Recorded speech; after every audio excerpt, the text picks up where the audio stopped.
अल्हम्दुलिल्लाह वस्सलातु वस्सलामु अला रसूलिल्लाह। आज की मजलिस में मुझे गुफ्तगू करना है जिस मौजू पर वो है बच्चों को मारना। और इस मौजू को मुंतखब करने की वजह यह है कि बच्चों को मारने के हवाले से हमारे माशरे में दो इंतहाएँ पाई जाती हैं। दो तरह के मतलब एक्सट्रीम मिजाज पाया जाता है लोगों का।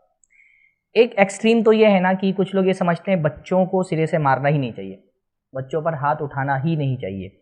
और बल्कि बाज़ लोगों को मैंने देखा कि वो बाकायदा दीन का हवाला ये दे करके बोलते हैं कि बच्चों को नहीं मारना चाहिए। ये एक इंतहा है कि सिरे से बच्चे पे हाथ ही नहीं उठा सकते हैं, बच्चे को मार ही नहीं सकते हैं। ये इंतहा भी गलत है।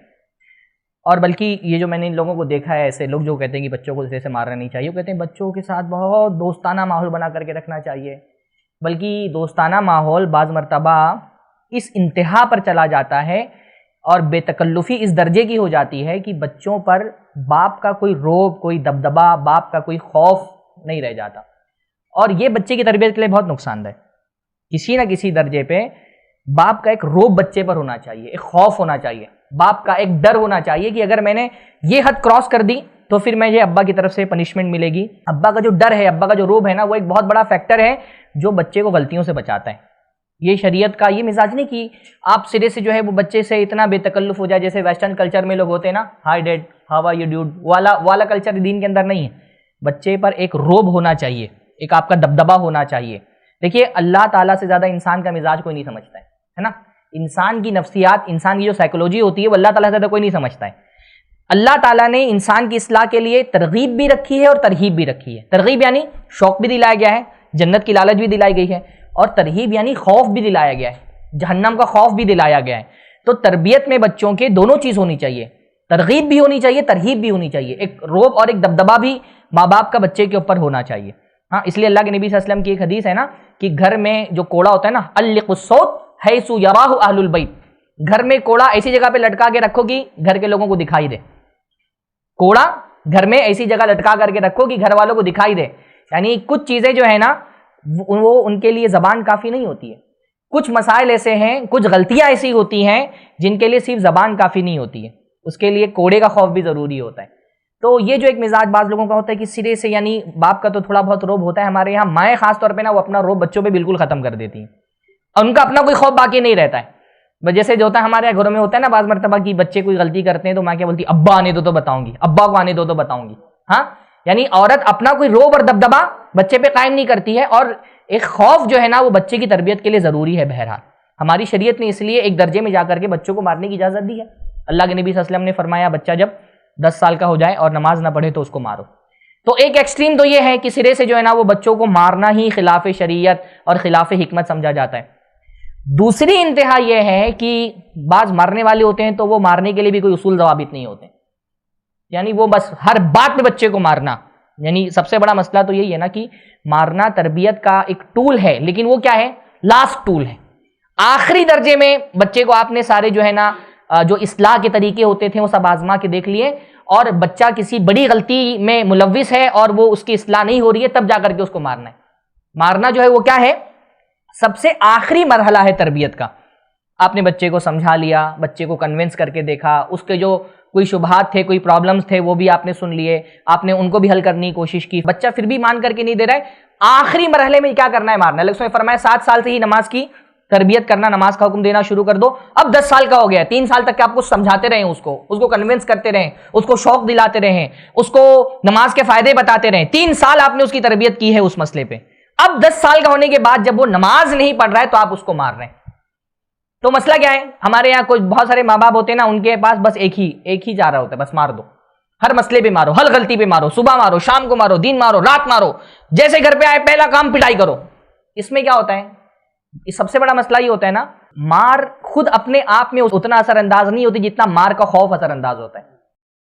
मार खुद उतना असरअंदाज नहीं होती जितना मार का खौफ असरअंदाज होता है। अगर बाप 6 महीने में एक बार मार रहा है ना, बच्चे को याद रहेगा वो जो 6 महीने पहले मारा था ना, वो मार का खौफ। लेकिन आप जब रोज मारते हैं ना, सुबह भी, शाम को, दिन रात, रोजाना पिटाई कर रहे हैं बच्चे की, तो वो मार का आदी बन जाता है बच्चा। इसलिए आप देखेंगे ना, जिनके जो अपने बच्चों को बहुत पीटते हैं ना, उनके बच्चे ढीठ हो जाते हैं। मैं ऐसे बच्चों को भी जानता हूं ना जो बोलते हैं अरे क्या है, मारेंगे अब्बा, देख लेंगे। हाँ, क्योंकि रोज खाते हैं ना, उसको फर्क ही नहीं पड़ता है मारने से, तो बोलता है चल अब्बा क्या करेंगे, मार लेंगे ना, चलो मार लेंगे, 10 चढ़ी खा लेंगे, लेकिन कर लो ये काम। मुसलसल मारने से क्या होता है, बच्चा ढीठ हो जाता है, तो उसके लिए मार का खौफ उसके दिल से निकल जाता है। तो इसलिए मारना उतना अहम नहीं है, मार का खौफ ज्यादा अहम होता है। तो पहली चीज तो यह कि एकदम मतलब लास्ट टूल के तौर पे मारने को आप इस्तेमाल कर सकते हैं, ये नहीं कि हर बात पे आप मारना ही शुरू कर दें। दूसरी चीज यह है कि गलतियों पर मारे बच्चे को, जो वाकईतन इसका जुर्म है उस पर मारे। बाज़ मरतबा ऐसा होता है बच्चे की गलती नहीं है, आपने कुछ काम करने के लिए कहा, उसने कोशिश की, उससे नहीं हो पा रहा है, वो अपने तौर पे अपना स्ट्रगल कर रहा है, नहीं उससे हो पा रहा है, उस पर नहीं पीटना है उसको। हाँ, आपने कोई उसको सबक याद करने के लिए दिया, आप बच्चा कोशिश कर रहा है, नहीं उसका जहन है, उसकी एबिलिटी से बाहर है, तो उस पर क्यों पिटाई कर रहे हैं? उसमें उसकी क्या गलती है भाई? अगर किसी मामले में वो कोई चीज नहीं याद कर पा रहा और अपना स्ट्रगल वो दे रहा है, अपने एफर्ट्स वो डाल रहा है, तो अगर कोई आपके बात को मानने के लिए अपना एफर्ट वो दे रहा है तो उसको अप्रिशिएट करना चाहिए, उसको मारना नहीं चाहिए उस बात पर। जो चीज उसकी ताकत, अल्लाह ताला अपने बंदों को भी ताकत से बोझ नहीं डालता ना, और जो उनकी ताकत से बाहर चीज है उस पर अल्लाह ताला सजा नहीं देता, तो हम कैसे सजा दे सकते हैं? अगर बच्चा सबक याद कर रहा है, हाँ उसने सबक याद करने में कोताही की तो उसका जुर्म है।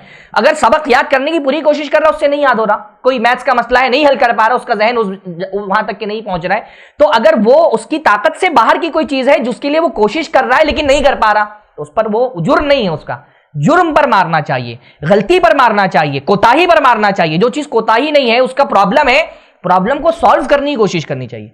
हाँ, हमारे यहां तो बस इसी पे पीट देते हैं, उस्ताद से लेकर के माँ बाप तक की, बस वो सबक नहीं याद किया, भाई उसने कोशिश की ना। कोई भी आदमी अगर कोशिश कर रहा है तो वो उसकी कोशिश पर उसका शुक्रिया अदा करना चाहिए, उसको अप्रिशिएट करना चाहिए, उसकी हौसला अफजाई करनी चाहिए।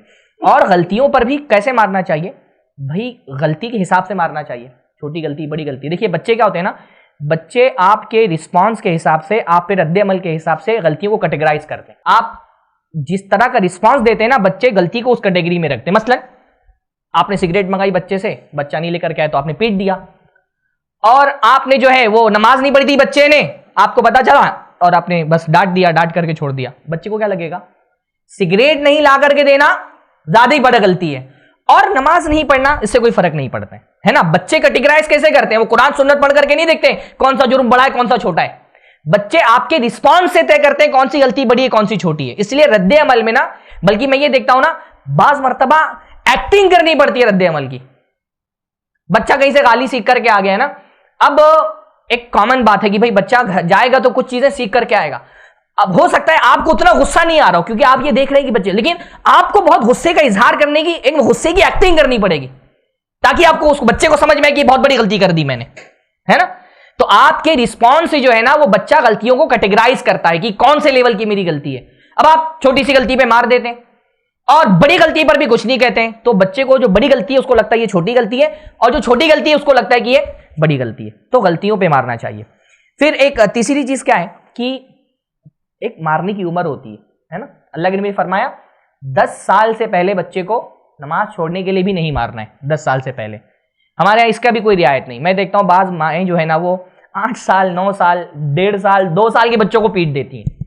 हाँ, 1.5 साल 2 साल का बच्चा, उसको पिटाई का मतलब क्या समझ में आता है? उसको पकड़ के पीट देंगी।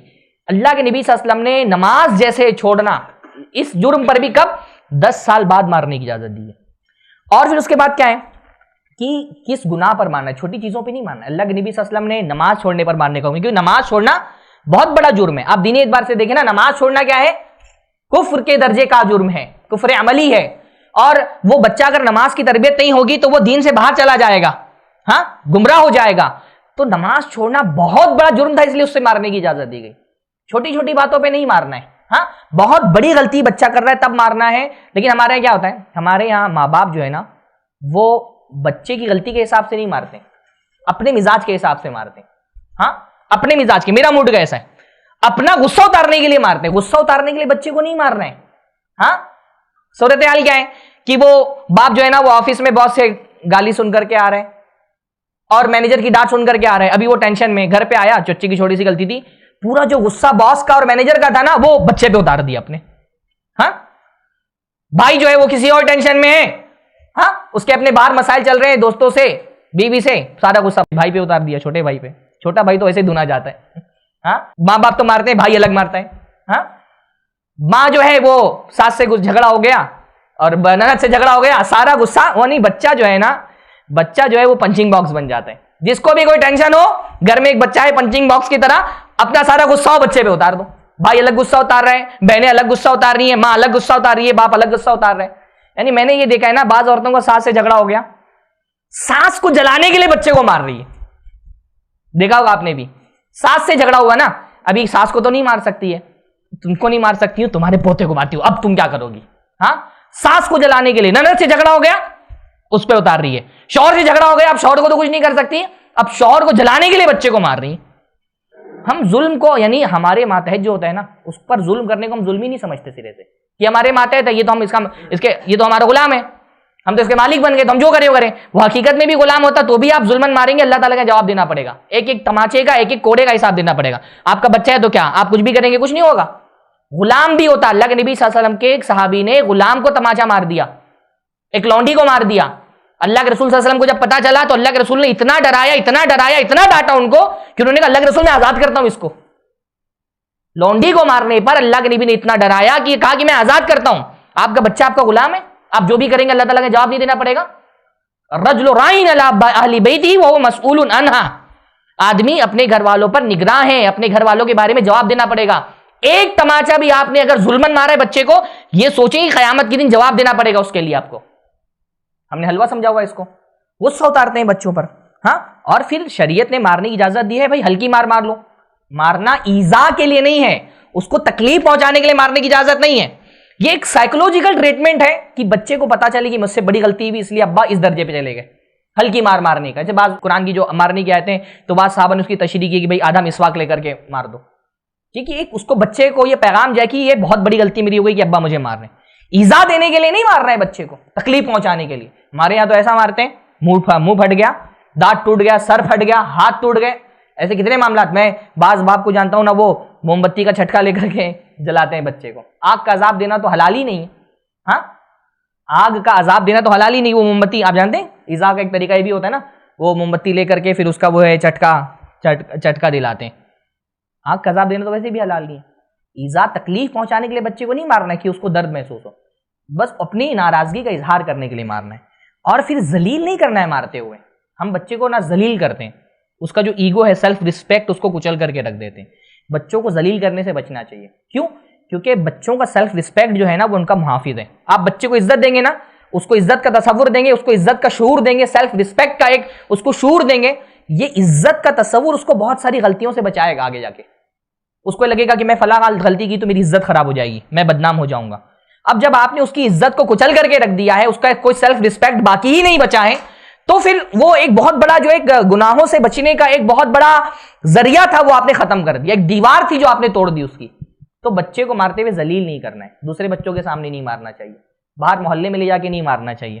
भाई हम लोग तो यहीं बहराम में पले बड़े हैं ना, बांद्रा में, तो हम इस तरह के मनाजिर हमने बहुत देखे हैं। नंगा करके घर के बाहर ले जा करके गली में मारते हैं माँ बाप। हाँ, नंगा करके वायर से मारते हैं गली में ले जा करके। कितनी मतलब आपका बच्चा अगर बेहया है तो उसको हया सिखानी चाहिए। हमारे यहाँ हया होता है ना तो बेहया बना देते हैं, नंगा करके मारते हैं, घर के बाहर छोड़ देते हैं नंगा करके। जलील नहीं करना चाहिए बच्चे को। और आखिरी बात यह कि कौन मारेगा? माँ बाप तो गार्जियन है, माँ बाप को मारने की इजाजत है। उस्ताद बगैर माँ बाप की, ये फतवा है बाकायदा, उस्ताद बगैर माँ बाप की इजाजत के बच्चों को नहीं मार सकता। जैसे किसी का माल आप बगैर इजाजत के नहीं ले सकते ना, जैसे माल है वैसे जिस्म है, नफ्स और माल ये दोनों हुकूक होते हैं। आप जैसे मेरा माल बगैर इजाजत के नहीं ले सकते, वैसे एक बच्चे को माल उसका बगैर इजाजत के नहीं ले सकते, तो उस पर जिस्मानी तशद्दुद भी किसी तरह का बगैर उसके बाप की इजाजत के नहीं कर सकते आप। जो उसका वली है, गार्जियन है, उससे इजाजत लेनी पड़ेगी आपको अगर उसके ऊपर हाथ उठानी है तो। हमारे मुआशरती सतह पे जो है ना, शिद्दत पसंदी और मारना ये हमारा महबूब तरीन मशगल है। चाहे शौहर हो चाहे बाप हो, हाँ, या बाद शौहरों को उनकी बीवियां भी पीट देती हैं पकड़ के। हाँ, तो मारना जो है ना वो हमारे मिजाज का हिस्सा बन गया है। मारना जो है ना वो ठीक है, एक दर्जे में जाकर के शरीयत इजाज़त देती है, पर शरीयत उसको वाजिब नहीं करती है। वो हिकमत और मसलहत और शर्तों के साथ वो चीज़ें घिरी हुई होती हैं। अल्लाह ताला हमको सही समझ अता फरमाए। अगले दर्स में इंशाअल्लाह औरतों को मारने पे बात करते हैं। अल्लाह बारक अल्लाह।